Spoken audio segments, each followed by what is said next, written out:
Hello friend, स्वागत है आपका एनक्यू स्टडी यूट्यूब चैनल पर। सक्षमता परीक्षा का तीसरा चरण से संबंधित जो है जीके जीएस का यह हम सेट लेकर के आए हैं, जिसमें महत्वपूर्ण प्रश्न देखेंगे वैसे प्रश्नों को जो पिछले दो सक्षमताओं में पूछे गए हैं। तो आइए बिना देर किए हुए चलते हैं हम लोग पहले नंबर प्रश्न की ओर। देखते हैं पहला नंबर प्रश्न क्या है। क्वेश्चन है कि असहयोग आंदोलन जब शुरू हुआ था उस समय भारत के वायसराय कौन थे। असहयोग आंदोलन कब शुरू हुआ? तो असहयोग आंदोलन की जो शुरुआत हुई है या 1919 में जो रॉलेट एक्ट आया था, रॉलेट एक्ट के तहत जो था कि नो अपील, नो दलील, नो वकील, शक के आधार पर किसी भी भारतीय को गिरफ्तार किया जा सकता था और उसके विरुद्ध जो है मुकदमा चलाया जा सकता था।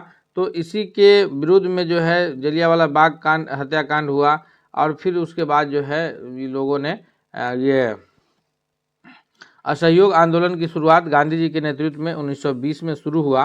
तो जब असहयोग आंदोलन भारत में चल रहा था उस वक्त यहाँ के जो वायसराय थे वो लॉर्ड चेम्सफोर्ड थे। अर्थात इस क्वेश्चन का सबसे जो सही जवाब है पहला नंबर प्रश्न का वो ऑप्शन नंबर डी है। नेक्स्ट क्वेश्चन की ओर बढ़ते हैं। दूसरा नंबर क्वेश्चन देखते हैं। क्वेश्चन नंबर दूसरा है कि जनरल माइक ओ डायर की हत्या किसने की। जनरल माइक ओ डायर ही हैं जिन्होंने जो है ये जो अमृतसर में जलियांवाला बाग में लोगों की शांतिपूर्ण सभाएं चल रही थी, जिसमें जो है ये सभा जो चल रही थी मुख्य रूप से डॉक्टर सैफुद्दीन किचलू और डॉक्टर सत्यपाल की गिरफ्तारी के ये में लोग जो है विचार विमर्श कर रहे थे। तो इन्होंने जो है उस पर उन निहत्थे लोगों पर गोली चलाने का आदेश दिए थे और जलियांवाला बाग में हजारों संख्या में लोग जो है मारे गए थे। तो इससे क्षुब्ध होकर के जो है उधम सिंह ने जनरल माइक ओ डायर की हत्या कर दी थी। यानी ये दूसरा नंबर क्वेश्चन का जो सबसे सही जवाब होगा वो ऑप्शन नंबर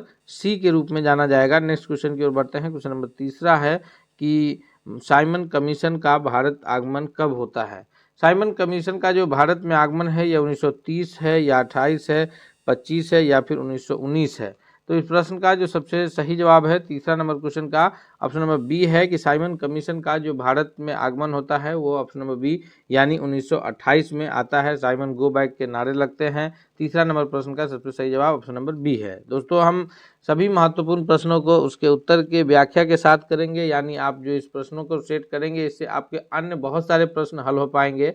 इसलिए हम आपसे रिक्वेस्ट करते हैं कि अगर आप अब तक चैनल पर नए हैं, चैनल को सब्सक्राइब नहीं किया है, तो प्लीज़ आप एक बार चैनल को सब्सक्राइब करके बेल आइकन को दबा लीजिए ताकि कोई भी जो अपडेट्स आएगा तो वो सबसे पहले आप तक पहुंचेगा। अगले सवाल की ओर बढ़ते हैं हम लोग। चौथा नंबर क्वेश्चन है कि भारतीय कम्युनिस्ट पार्टी का अस्तित्व में किस वर्ष आया। भारतीय कम्युनिस्ट पार्टी जो अस्तित्व में आया है या 1912 है, 15 है या 1918 या फिर 1925। तो भारतीय कम्युनिस्ट पार्टी की जो स्थापना का सबसे ये करेक्ट आंसर है ऑप्शन नंबर डी है कि 1925 में भारतीय कम्युनिस्ट पार्टी अस्तित्व में आया। लेकिन वहीं अगर प्रश्न आए कि एम.एन. रॉय के नेतृत्व में जो भारतीय कम्युनिस्ट पार्टी की ताशकंद में कब स्थापना होती है, तो इस प्रश्न का सबसे सही उत्तर हो जाएगा कि एम.एन. रॉय के नेतृत्व में भारतीय कम्युनिस्ट पार्टी की ताशकंद में जो स्थापना होती है वो 1920 ईस्वी में, याद रखिएगा, आज से मतलब 1925 से 5 वर्ष पहले। नेक्स्ट सवाल की ओर बढ़ते हैं हम लोग। क्वेश्चन नंबर 5 है कि दीन बंधु के नाम से किन्हें जाना जाता है। जी, दीन बंधु जैसे महात्मा मोहनदास करमचंद गांधी को महात्मा के नाम से जाना जाता है, वल्लभ भाई पटेल को सरदार के नाम से, उसी प्रकार दीन बंधु के नाम से कौन विख्यात है। जी.एस. खड़पड़े हैं, आचार्य नरेंद्र देव हैं या फिर चित्तरंजन दास हैं या सी.एफ. एंड्रयूज हैं। तो इसमें दीन बंधु के नाम से जो है वो सी.एफ. एंड्रयूज को जाना जाता है। यानी ये 5वां नंबर क्वेश्चन का सबसे सही जवाब है ऑप्शन नंबर डी के रूप में। और वहीं आचार्य चित्तरंजन दास को देश बंधु कहा जाता है। चित्तरंजन दास को क्या कहा जाता है? देश बंधु। और दीन बंधु किसको कहा जाता है? तो ये सी.एफ. एंड्रयूज को कहा जाता है। हम लोग इसमें कंफ्यूज नहीं होंगे दीन बंधु और देश बंधु के प्रश्नों में। क्वेश्चन नंबर 6 है कि माई एक्सपेरिमेंट विद ट्रूथ यानी सत्य के साथ मेरे प्रयोग, माई एक्सपेरिमेंट विद ट्रूथ के लेखक कौन है। सत्य के साथ मेरे प्रयोग के ये जो लेखक हैं महात्मा गांधी जी हैं या फिर मौलाना आज़ाद हैं, जवाहरलाल नेहरू हैं या जयप्रकाश नारायण हैं। तो इसका जो सबसे करेक्ट आंसर होगा 6 नंबर क्वेश्चन के लिए वह है ऑप्शन नंबर ए यानी महात्मा गांधी जो है ये माई एक्सपेरिमेंट विद ट्रूथ के लेखक हैं। वहीं जवाहरलाल नेहरू जो है डिस्कवरी ऑफ इंडिया के लेखक है। मौलाना आज़ाद ने तो कई किताबें लिखे हैं, इनके लिखे हुए अल हिलाल है, अल बलाग है। इन्होंने एक ख़तों का ये लिखा है, उसको गुब्बारे खातिर के नाम से जाना जाता है। तो इनकी रचनाएं बहुत सारी है। अल हिलाल और अल बलाग पत्रिका जो है इन्होंने आज़ादी के ये के दौरान जो है निकाले थे। उसमें जो है इस पर अल हिलाल पर जब अंग्रेज़ों ने बैन लगाया तो फिर अल बलाग निकाले। तो इस तरह इनकी कई रचनाएं हैं। जवाहरलाल नेहरू की लिखी पुस्तक है डिस्कवरी ऑफ इंडिया। हम लोग अगले सवाल की ओर बढ़ते हैं। नेक्स्ट क्वेश्चन है, क्वेश्चन नंबर 7 है कि क्रम अनुसार व्यवस्थित करना है। क्रम अनुसार जो व्यवस्थित करना है उसमें कि पहले कौन सी घटनाएं घटी है, फिर कौन सी घटनाएं घटी है। इस प्रकार के प्रश्न भी बीपीएससी में अक्सर पूछे जाते हैं। तो इसलिए जो है इन नए पैटर्न के पर आधारित प्रश्नों को भी हम लोग देखते चलेंगे कि क्रम के अनुसार हम लोग को व्यवस्थित करना है। साइमन कमीशन का भारत में आगमन है, फिर 1928 ईस्वी में होता है साइमन कमीशन का भारत आगमन। उसके बाद जो है असहयोग आंदोलन है जो कि 1920 ईस्वी में चलता है। पूना पैक्ट है महात्मा गांधी और भीमराव अंबेडकर के बीच पूना पैक्ट होता है 1932 में।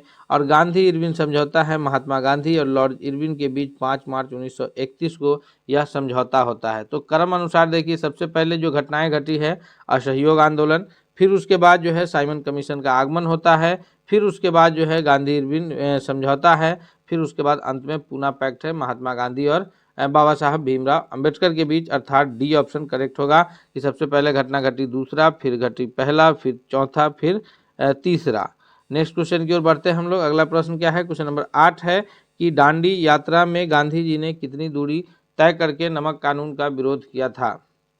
गांधी जी की जो दांडी यात्रा शुरू होती है यह 12 मार्च 1930 ईस्वी को 12 मार्च 1930 को गांधी जी जो है साबरमती आश्रम से अपने 78 अनुयायियों के साथ निकलते हैं और 6 अप्रैल 1930 ईस्वी को दांडी पहुंच करके नमक बना करके नमक कानून तोड़ते हैं और उसी दिन से जो है सविनय अवज्ञा आंदोलन की शुरुआत होती है। तो यह भी एक प्रश्न बनता है कि सविनय अवज्ञा आंदोलन की जो शुरुआत है वो किस ये से है, तो वो महात्मा गांधी जी के दांडी यात्रा से सविनय अवज्ञा आंदोलन की शुरुआत होती है। अर्थात 8वां नंबर क्वेश्चन का जो सही उत्तर है कि ये जो 12 मार्च को चले और 6 अप्रैल तक सफ़र किए, तो इस बीच गांधी जी ने जो है लगभग 385 किलोमीटर का डिस्टेंस तय किया था, 385 किलोमीटर की दूरी तय की। ऑप्शन नंबर बी जो है वह करेक्ट आंसर है। नेक्स्ट क्वेश्चन की ओर चलते हैं। क्वेश्चन नंबर 9वां है कि महात्मा गांधी जी ने किस कानून को काला कानून कहा था। कौन से कानून को काला कानून कहा गया था, तो इसका जो सबसे सही जवाब है 9वां नंबर प्रश्न के लिए कि ऑप्शन नंबर ए होगा कि रॉलेट एक्ट जो कब आया था 1919 ईस्वी में आया था। रॉलेट एक्ट जो है नो अपील, नो वकील, नो दलील, यानी किसी भी प्रकार का कोई जो है उस पर सुनवाई का ये नहीं था, तो इसीलिए इसको जो है काला कानून की संज्ञा दी गई थी।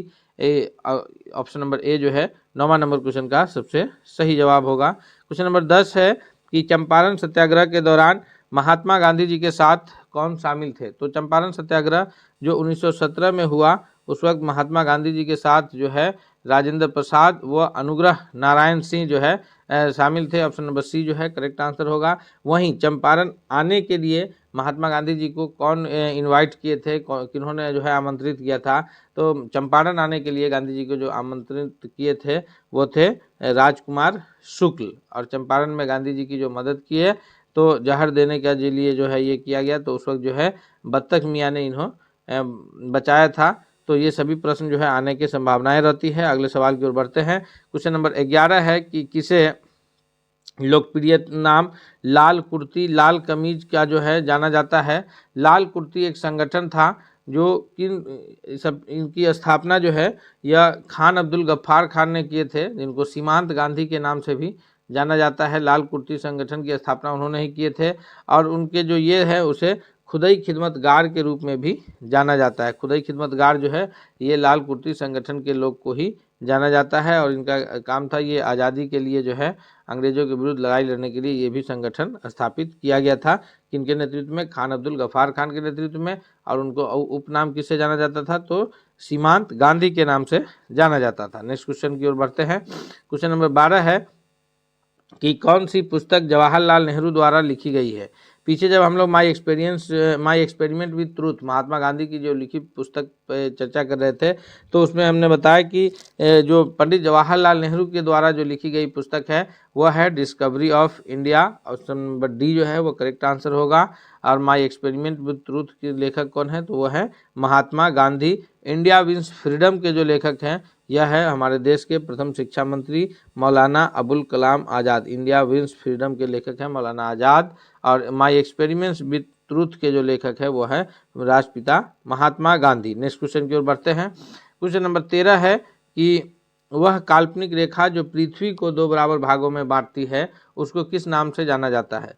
तो अगर हम लोग पृथ्वी के मैप को देखें, ग्लोब को ध्यान से देखें, तो पृथ्वी को 2 बराबर भागों में जो बांटने का काम करती है वो 0 डिग्री अक्षांश है। उससे ऊपर का जो हिस्सा है उसको उत्तरी गोलार्ध नॉर्थ हेमिस्फीयर, नीचे के हिस्सा को दक्षिणी गोलार्ध साउथ हेमिस्फीयर के रूप में जाना जाता है। और ये ऊपर 90 डिग्री का जो पॉइंट है उसको उत्तरी ध्रुव, और नीचे जो 90 डिग्री का पॉइंट है इसको दक्षिणी ध्रुव के नाम से जाना जाता है। तो यह काल्पनिक रेखा किस नाम से जाना जाएगा, 0 डिग्री अक्षांश को भूमध्य रेखा कहते हैं। वहीं 23.5 डिग्री जो उत्तरी अक्षांश है, 23.5 डिग्री उत्तर में, उसको कहते हैं कर्क रेखा। और 23.5 डिग्री जो दक्षिणी अक्षांश है उसको कहा जाता है मकर रेखा। ये हम लोग याद रखेंगे। और 0 डिग्री जो अक्षांश है वो भूमध्य रेखा के नाम से जाना जाता है, जो पृथ्वी को 2 बराबर हिस्सों में बांटती है। नेक्स्ट क्वेश्चन है, क्वेश्चन नंबर 14 है कि दोनों ध्रुवों को जोड़ने वाली काल्पनिक रेखा जो भूमध्य रेखाओं को समकोण पर प्रतिच्छेदित करती है वो कौन है।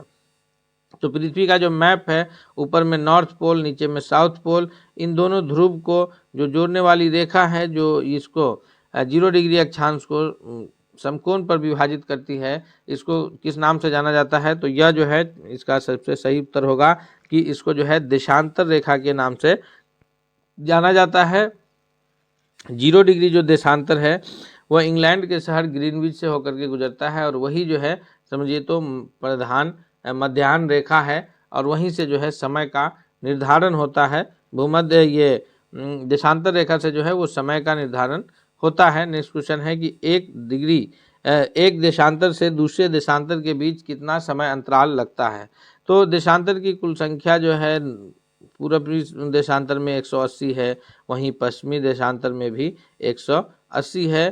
तो प्रत्येक डिग्री देशांतर को पार करने में जो है पृथ्वी को सूरज की परिक्रमा के दौरान हर एक डिग्री देशांतर पर जो सूरज की रोशनी पड़ती है वो लगभग 4 मिनट का समय लगता है। इस प्रकार जो है ये कुल 1 घंटे में जो है 15 डिग्री देशांतर की दूरी तय होगी, क्योंकि 1 मिनट में जो है 1 डिग्री देशांतर में जो है वो 4 मिनट का समय लगता है। तो 15 डिग्री को में जो है 1 घंटा का समय लग जाएगा, या 1 घंटा में 15 डिग्री देशांतर पार होगा। नेक्स्ट क्वेश्चन है, क्वेश्चन नंबर 16 है कि प्रधान मध्याह्न रेखा किस स्थान से होकर के गुजरती है। तो अभी हम लोग पीछे चर्चा किए हैं कि प्रधान मध्याह्न रेखा जो है यह इंग्लैंड के शहर ग्रीनविच से होकर के गुजरती है, और ये प्रधान मध्याह्न रेखा को ही 0 डिग्री देशांतर के नाम से जाना जाता है। और इससे जो प्रधान मध्याह्न रेखा है उससे राइट साइड में जो हिस्सा पड़ेगा वो पूर्वी गोलार्ध होगा। जैसे अगर हम लोग यहाँ पर पृथ्वी के मैप को देखें तो ये जो 0 डिग्री देशांतर है वर्टिकल लाइन, ये जो है प्रधान मध्याह्न रेखा है, इधर पूर्वी गोलार्ध हो गया और इधर वेस्ट पश्चिमी गोलार्ध हो गया। तो इधर भारत की जो स्थिति है वो ईस्ट में है, यानी पूर्वी गोलार्ध में है, इसलिए भारत का समय जो है वो ग्रीनविच से आगे है। वहीं जिन देशों की स्थिति जो है ग्रीनविच से पश्चिम के दिशा में होगा उन देशों की जो समय का अंतराल होगा वो ग्रीनविच से पीछे चलेगा। ये हम लोग याद रखेंगे। भारत का समय ग्रीनविच से लगभग 5.5 घंटा आगे है, 5 घंटा 30 मिनट जो है वो भारत का समय ग्रीनविच से आगे है। नेक्स्ट क्वेश्चन है 17 है कि ग्रीनविच रेखा से तात्पर्य है। तो इस पे तो लगातार चर्चा कर रहे हैं कि ग्रीनविच रेखा जो है 0 डिग्री देशांतर को ग्रीनविच रेखा कहते हैं, अर्थात ऑप्शन नंबर बी जो है 17वां नंबर प्रश्न के लिए सबसे सही उत्तर होगा। नेक्स्ट क्वेश्चन की ओर बढ़ते हैं। क्वेश्चन नंबर 18 है कि निम्नलिखित में से कौन सौर मंडल का भाग नहीं है। सौर मंडल का जो भाग है क्षुद्र ग्रह, धूमकेतु ग्रह, ये सारे जो है सौरमंडल के भाग हैं। वहीं जो सौरमंडल का हिस्सा नहीं है वह है निहारिका, अर्थात ऑप्शन नंबर डी जो है इस प्रश्न के लिए 18वां नंबर क्वेश्चन के लिए जो सबसे सही जवाब होगा क्या होगा, ऑप्शन नंबर डी होगा। नेक्स्ट क्वेश्चन की ओर बढ़ते हैं। क्वेश्चन नंबर 19 है कि निम्नलिखित में से कौन एक तारा है। तारा कौन है, तो इसमें है चंद्रमा, शुक्र, पृथ्वी और फिर सूर्य। तो चंद्रमा जो है यह सैटेलाइट है, उपग्रह है। किसका उपग्रह है, तो ये पृथ्वी का एकमात्र प्राकृतिक उपग्रह है। वहीं शुक्र और पृथ्वी जो है यह दोनों ग्रह हैं। तो तारा कौन है, तो तारा जो है वो सूर्य जो है स्वयं एक तारा है। ऑप्शन नंबर डी जो है 19वां नंबर प्रश्न का सबसे करेक्ट आंसर होगा। ये चंद्रमा उपग्रह है, शुक्र और पृथ्वी जो है यह ग्रह है और तारा है सूर्य। नेक्स्ट क्वेश्चन है, क्वेश्चन नंबर 20 है कि सूर्य के सबसे पास कौन सा ग्रह है। तो सूर्य का जो ये है वो जितने भी ग्रह हैं उसको अगर देखा जाए तो उसमें जो सबसे नज़दीकी ग्रह है जो सूर्य के पास है वह है ऑप्शन नंबर ए, यानी बुध ग्रह जो है वो सूर्य के सबसे निकटतम ग्रह के रूप में जाना जाता है। ऑप्शन नंबर ए जो है वो सबसे सही जवाब होगा। नेक्स्ट क्वेश्चन की ओर बढ़ते हैं। क्वेश्चन नंबर 21 है कि निम्नलिखित में से कौन से ग्रह के चारों ओर घूमने वाले उपग्रह नहीं है। यानी अपना प्राकृतिक उपग्रह नहीं है पृथ्वी के पास, तो अपना एक प्राकृतिक उपग्रह है जिसको चंद्रमा के रूप में जानते हैं हम लोग। लेकिन जो जिन ग्रहों को अपना कोई प्राकृतिक उपग्रह नहीं है वह है ऑप्शन नंबर बी कि बुध और शुक्र को जो है प्राकृतिक कोई उपग्रह नहीं है। बी करेक्ट आंसर है। नेक्स्ट क्वेश्चन है 22 है कि निम्नलिखित में से कौन उत्तल दर्पण की फोकस दूरी जिसकी वक्रता त्रिज्या 32 सेंटीमीटर हो। दोस्तों अभी हम लोग जो है इतिहास के बाद भूगोल से रिलेटेड महत्वपूर्ण प्रश्न कर चुके हैं। अब हम लोग विज्ञान से रिलेटेड प्रश्नों को देख रहे हैं, इसलिए हम आपसे एक बार फिर रिक्वेस्ट करते हैं कि अगर आप अब तक चैनल पर नए हैं तो प्लीज़ आप चैनल को जरूर सब्सक्राइब करके बेल आइकन को दबा लीजिए ताकि कोई भी अपडेट्स आए तो सबसे पहले जो है वो आप तक पहुँचेगा। और साथ ही साथ एक और रिक्वेस्ट है कि अगर आपको यह वीडियो पसंद आ रहा है तो इसको लाइक करते हुए दोस्तों के बीच शेयर कीजिएगा और अंत में कमेंट करके भी जरूर बताइएगा कि यह वीडियो आपको कैसा लगा। क्वेश्चन नंबर 22 है कि निम्नलिखित में से कौन उत्तल दर्पण की फोकस दूरी है जिसकी वक्रता त्रिज्या 32 सेंटीमीटर है। तो उत्तल दर्पण की जो फोकस दूरी होगी तो f इज इक्वल टू होता है r/2। फोकस दूरी f बराबर त्रिज्या का आधा, तो त्रिज्या 32 है तो 32 का आधा कितना हो जाएगा 16, अर्थात ऑप्शन नंबर सी जो है वो करेक्ट आंसर होगा। उत्तल दर्पण है इसलिए +16, ऑप्शन नंबर सी जो है वो सबसे सही जवाब होगा। नेक्स्ट क्वेश्चन की ओर बढ़ते हैं। क्वेश्चन नंबर 23 है कि कौन सा बुझा हुआ चूना है। बुझा हुआ चूना का जो रासायनिक नाम है वह है CaCO3, यानी इसको जो रासायनिक नाम है वो क्या है कैल्शियम कार्बोनेट। कैल्शियम कार्बोनेट जो है इसका रासायनिक नाम है जिसको बुझा हुआ चूना के नाम से जानते हैं। ऑप्शन नंबर सी जो है इस प्रश्न के लिए वो सबसे सही जवाब के रूप में आंसर जाना जाएगा। नेक्स्ट क्वेश्चन है क्वेश्चन नंबर 24 है कि घरेलू परिपथ में उदासीन तार, यानी जो उदासीन तार जिसमें होकर के करंट फ्लो नहीं करता है वो किस रंग का होता है। तो हमारे घरों में जो बिजली लगती है उसमें जो उदासीन तार है जिससे होकर के करंट फ्लो नहीं करता है वह जो है उदासीन तार किस प्रकार का होता है। तो इसका जो सबसे सही जवाब है 24वां नंबर क्वेश्चन का वह है ऑप्शन नंबर ये सी, यानी काला कलर का जो है उदासीन तार होता है। नेक्स्ट क्वेश्चन है 25 की ऑक्जेलिक अम्ल का जो प्राकृतिक स्रोत है वो कौन सा है। यानी ऑक्जेलिक अम्ल जो है प्राकृतिक रूप से हमें किससे प्राप्त होती है। तो ऑक्जेलिक अम्ल का जो प्राकृतिक स्रोत है 25वां नंबर प्रश्न का जो सबसे सही जवाब है ऑप्शन नंबर बी है कि ऑक्जेलिक अम्ल जो है हमें ये टमाटर से प्राप्त होती है। टार्ट्रिक अम्ल इमली से प्राप्त होता है। एसिटिक अम्ल जो है वो सिरका में मौजूद जो अम्ल है वो एसिटिक अम्ल के नाम से जाना जाता है।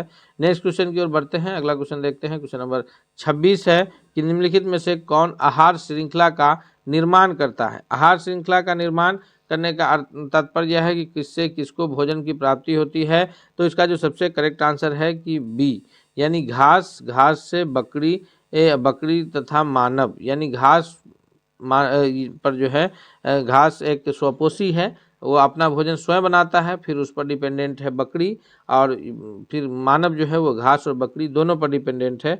तो सही आहार श्रृंखला जो बनेगा वो ऑप्शन नंबर बी बनेगा कि ये जो घास है वो स्वपोषी है, बकरी तथा मानव घास पर भी डिपेंडेंट है, वहीं मानव जो है वो घास और बकरी दोनों पर डिपेंडेंट है।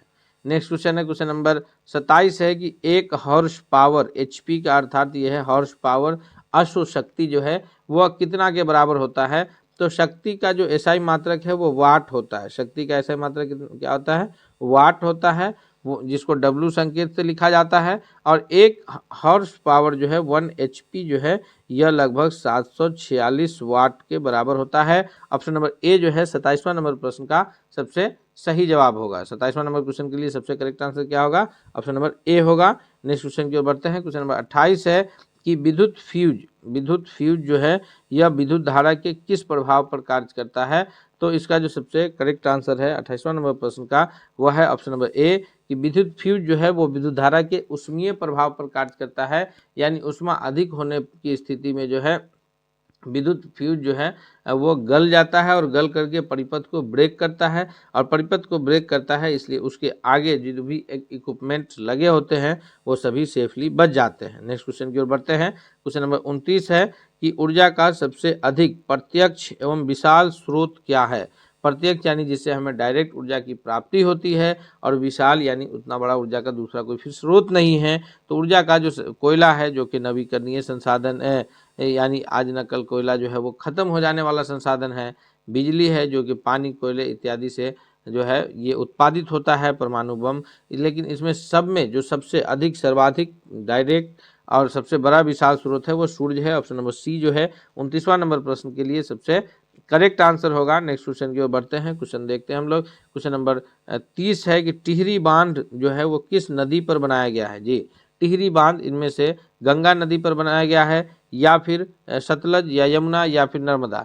तो इसका करेक्ट आंसर है ऑप्शन नंबर ए कि टिहरी बांध जो है वो गंगा की ये नदियां हैं भागीरथी और भिलंगना, उस पर जो है मुख्य रूप से बनाई गई है, अर्थात ऑप्शन नंबर ए जो है 30वां नंबर प्रश्न के लिए सबसे करेक्ट आंसर होगा। नेक्स्ट क्वेश्चन है क्वेश्चन नंबर 31 है कि सौर सेल बनाने में किसका उपयोग किया जाता है। जी, सौर सेल यानी सूरज की रोशनी से ऊर्जा लेकर के फिर उसे विद्युत में परिवर्तित करने के लिए जो है सौर सेल का जो निर्माण होता है वह कैसे होता है, किसकी मदद से होता है। तो इस 31वां नंबर प्रश्न का जो सबसे करेक्ट आंसर होगा दोस्तों वह होगा ऑप्शन नंबर डी के रूप में कि सिलिकॉन जो है, जो कि सिलिकॉन क्या है कि धातु और अधातु के बीच उपधातु के रूप में यह जाना जाता है। सिलिकॉन है, जर्मेनियम है, ये दोनों जो है धातु और अधातु के बीच में उपधातु के रूप में जाना जाता है, यानी इसको कहा जाता है सेमीकंडक्टर। रूम टेम्परेचर पर यह अधातु की तरह बिहेव करता है, फिर टेम्परेचर बढ़ाने पर जो है ये धातु की तरह कार्य करने लगता है।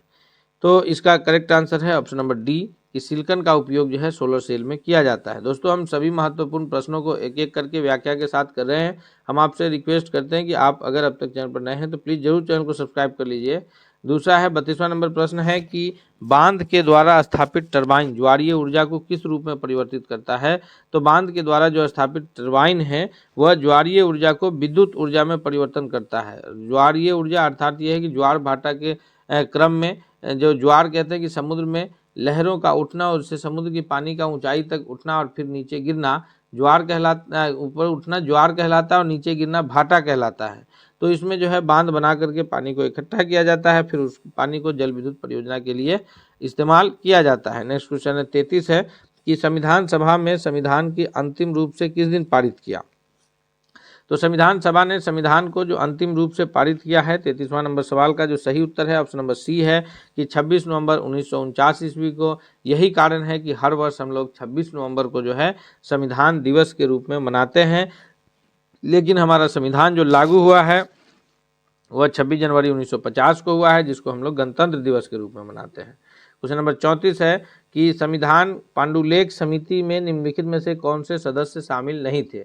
संविधान का जो पांडुलेखी समिति था उसमें मोहम्मद सादुल्ला शामिल नहीं है, या के एम मुंशी, ए के अय्यर या फिर जवाहरलाल नेहरू।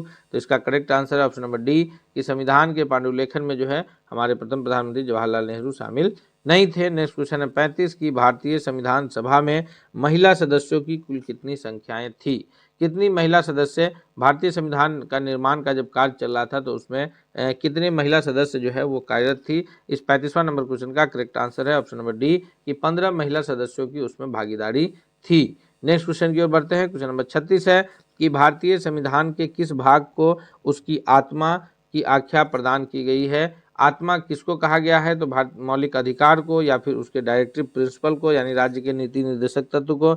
यह भारतीय संविधान का सभी अनुच्छेद जो है आत्मा के रूप में जाना जाता है, या फिर प्रस्तावना। तो सबसे जो सही उत्तर है ऑप्शन नंबर ए है कि प्रस्तावना को जो है वो भारतीय संविधान के आत्मा के रूप में माना गया है। नेक्स्ट क्वेश्चन है क्वेश्चन नंबर 37 है कि धर्मनिरपेक्षता का अर्थ क्या है। धर्मनिरपेक्षता शब्द का जो अर्थ है कि राज्य सरकार का द्वारा किसी भी धर्म को स्वीकार नहीं किया जाना, राज्य सरकार का अपना कोई धर्म नहीं होगा, वहीं राज्य के प्रत्येक नागरिकों का यानी देश के हर एक नागरिकों का जो जिस धर्म को अपनाना चाहे वो अपना सकते हैं, लेकिन राज्य सरकार का जो है इसमें अपना कोई धर्म नहीं होगा। धर्मनिरपेक्षता का मूल अर्थ यही है। नेक्स्ट क्वेश्चन की ओर बढ़ते हैं। क्वेश्चन नंबर 38 है कि संविधान में प्रस्तावना में प्रयुक्त शब्द सेकुलर्स यानी सेकुलर का अर्थ क्या है? पंथ निरपेक्ष जो शब्द है कि सभी नागरिकों को धर्म उपासना की स्वतंत्रता देना, या फिर एक ईश्वरवाद या बहु ईश्वरवाद या सभी धर्मों की अस्वीकृति।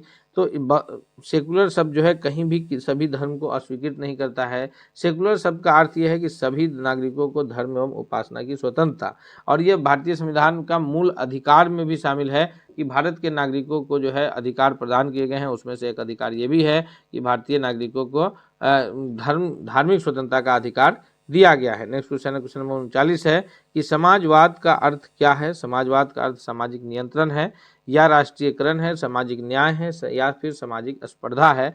तो इसका जो करेक्ट आंसर है 39वां नंबर प्रश्न का ऑप्शन नंबर सी होगा कि सामाजिक न्याय है। सामाजिक न्याय से तात्पर्य यह है कि समाज में किसी भी आधार पर कोई भेदभाव नहीं है, चाहे वह जाति के आधार पर हो, चाहे वह धर्म के आधार पर हो, भाषा के आधार पर हो, या फिर ये भाषा, धर्म, लिंग, किसी भी आधार पर समाज में रहने वाले लोगों के साथ कोई भेदभाव नहीं है। सामाजिकरण का मूल अर्थ यही है समाजवाद का कि सामाजिक न्याय वहां स्थापित हो। नेक्स्ट क्वेश्चन है, क्वेश्चन नंबर 40 है कि 42वें संविधान संशोधन के द्वारा 1976 में प्रस्तावना में किस शब्द को नहीं जोड़ा गया है? तो 1976 में जो प्रस्तावना में जोड़े गए शब्द है धर्मनिरपेक्ष, समाजवाद, एकता और अखंडता। जो नहीं जोड़े गए हैं वह गुट निरपेक्ष है, यानी ऑप्शन नंबर सी जो है इसका करेक्ट आंसर है। दोस्तों हम लोग अभी 40 महत्वपूर्ण प्रश्नों को जो है उसके उत्तर के एक एक व्याख्या के साथ कंप्लीट किए हैं। हम उम्मीद करते हैं कि यह आपके आने वाले परीक्षा में बहुत ही लाभकारी और हितकारी साबित होगा। इसलिए आपसे रिक्वेस्ट भी है कि अगर आप चैनल पर नए हैं, चैनल को सब्सक्राइब नहीं किया है, तो प्लीज़ आप चैनल को सब्सक्राइब करके बेल आइकन को दबा लीजिए ताकि कोई भी अपडेट्स आए तो सबसे पहले आप तक पहुँचे। मिलते हैं हम लोग अगले सेट के साथ, तब तक के लिए धन्यवाद।